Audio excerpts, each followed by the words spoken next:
Okay, sorry about that, folks. I hope you were able to stay on with us.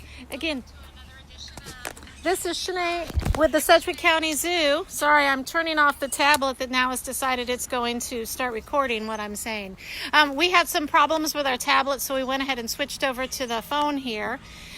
We are looking at one of our cassowaries and talking about the fact that even though these are flightless birds, what we can see is if you look real closely at the sides, you can see those feathers. Right there is a great example.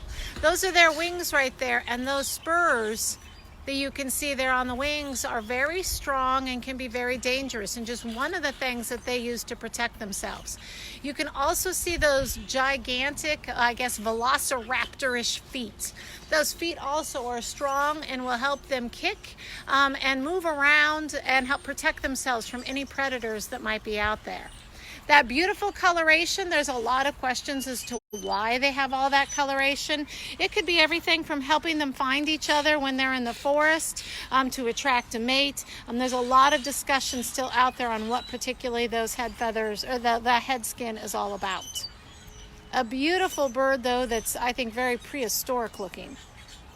So we're going to go ahead and move on again. If we didn't see them earlier, we have a couple of our ducks. Here's one of our plumed whistling ducks here. They get their name because they have those plumes on the sides of their body, those little feathers that you can see. We've got one of our shovelers right here. You can always tell a shoveler duck because they have that longer bill. And then here is that Australian freckled duck. It's the one that has that bright red bill. So the ducks are all enjoying their day today, enjoying the sun, not necessarily enjoying each other quite as much. If we continue to walk, then we get over here to where we have the wallaroos and the emus. Now, emus, I think, are fascinating birds as well. They live in Australia, and they make a booming and a gurgling noise. I'm hopeful that maybe this one will come over a little closer and we'll hear that booming because it's a lot like a drum. It goes boom, boom, boom, boom, boom, boom, boom, boom. And one that I think is neat about the emu are their feathers. Now, we looked at the cassowary feathers and how unusual they were and almost how hair-like they are. The emu has an amazing feather as well because it has one shaft or one base, but two complete feathers come off that one shaft. That doesn't help them with flight at all. They're ratites, they don't fly, but it does help them protect their skin, their thin skin.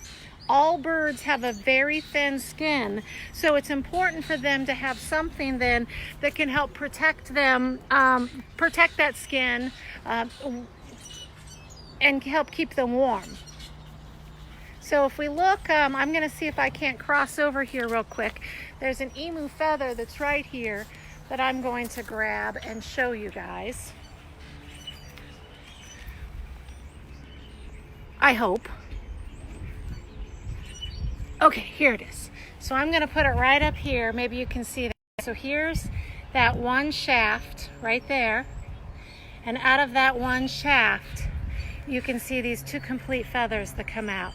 This to me is, a really unique aspect of the emu, and one of the things that I enjoy the most about them is this unique feather patterning. And this is throughout their body.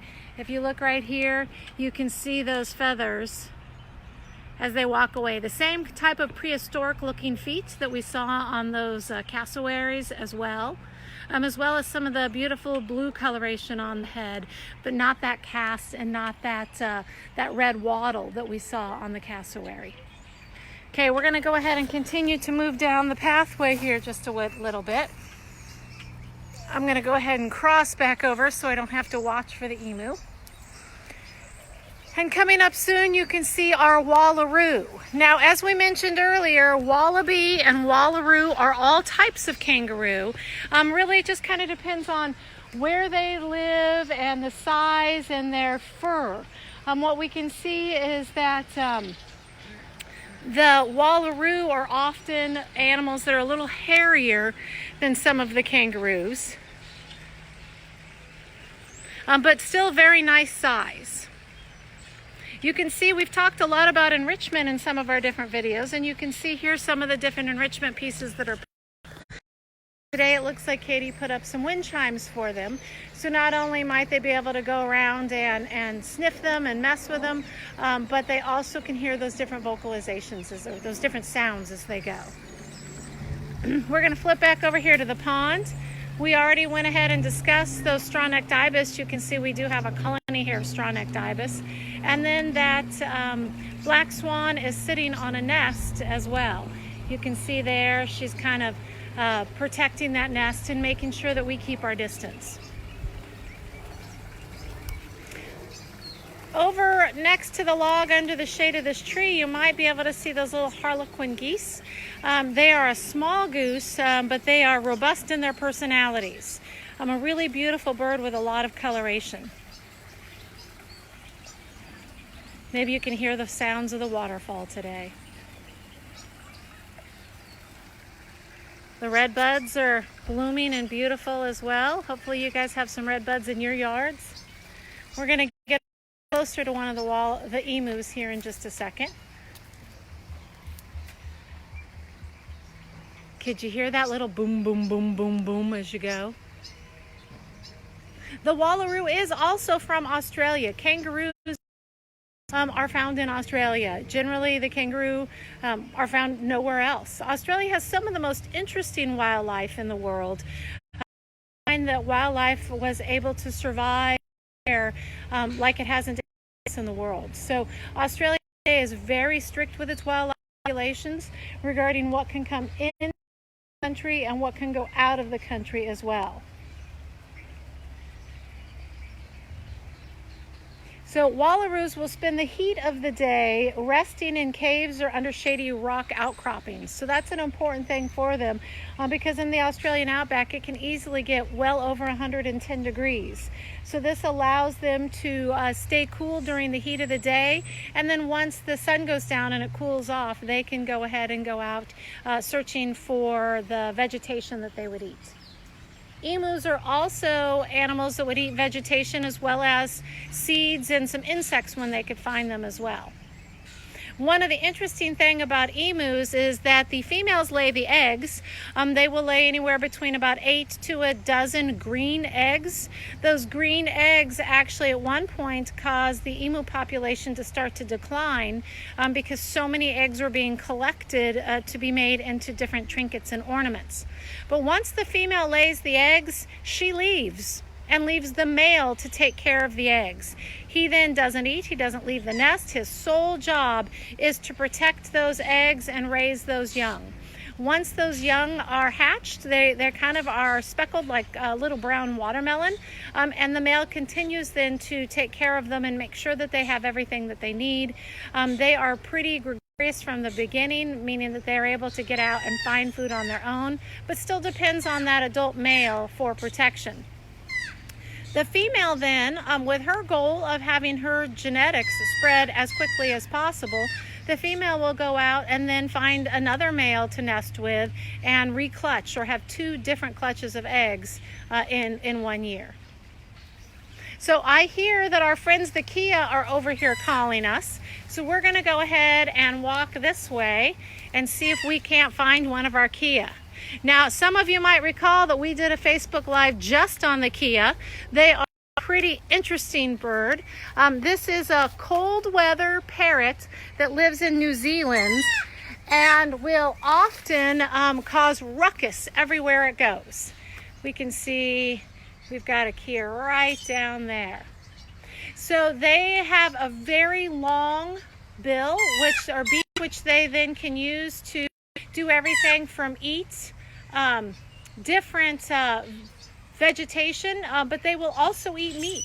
They have been often found by farmers, say, on top that has died, and those farmers then would unknowingly blame the Kia for their death, when in actuality the Kia doesn't kill the animal. They're just opportunistic feeders if they find something to eat. But the Kias are ornerier than that. They're also known for disassembling people's cars. They'll pull the windshield wiper blades off of windshields. They'll take the little twisty thing off your tires, so they can create quite a ruckus with everything that they're doing, simply because they're so smart. So I'm going to see if I can get up here and the sun isn't too bad and we can see that second Kia. The Kias, even though they're uniformly green, when they fly, we can see the beautiful coloration underneath their wings. We'll give just a second to just watch the Kia. And listen to them in this particular. Woo! Maybe we got to see some of that red coloration. She's going to go ahead and come down and say hi to us. She probably wants to take apart my phone. Our vocal all the way here to the back, though. You can see right there. I'm going to keep an eye on that second Kia.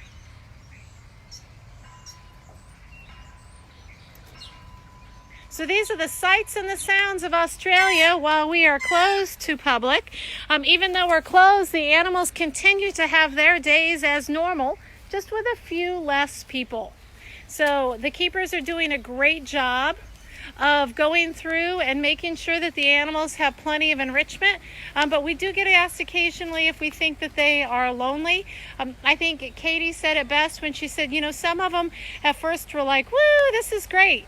Some of them don't seem to care at all, but as of now, we notice that some of them are much more interested in us as keepers as we go around than they were before, simply because they haven't seen guests for so long now. All right, I'm going to go ahead and come over here to the waterfall, and I'll leave you there with the sounds of the waterfall on a beautiful Tuesday morning here at Sedgwick County Zoo. Remember, even though we're closed, we're still caring, and we do have some exciting things planned for Earth Day tomorrow. We will have special events every hour starting at 9 o'clock, including some craft activities that you all can do at home. So we encourage you to keep active on Facebook next or tomorrow and watch all those different episodes. Know that we will also be on Twitter with some different conservation aspects that we are doing. So even though we're closed, we're still caring.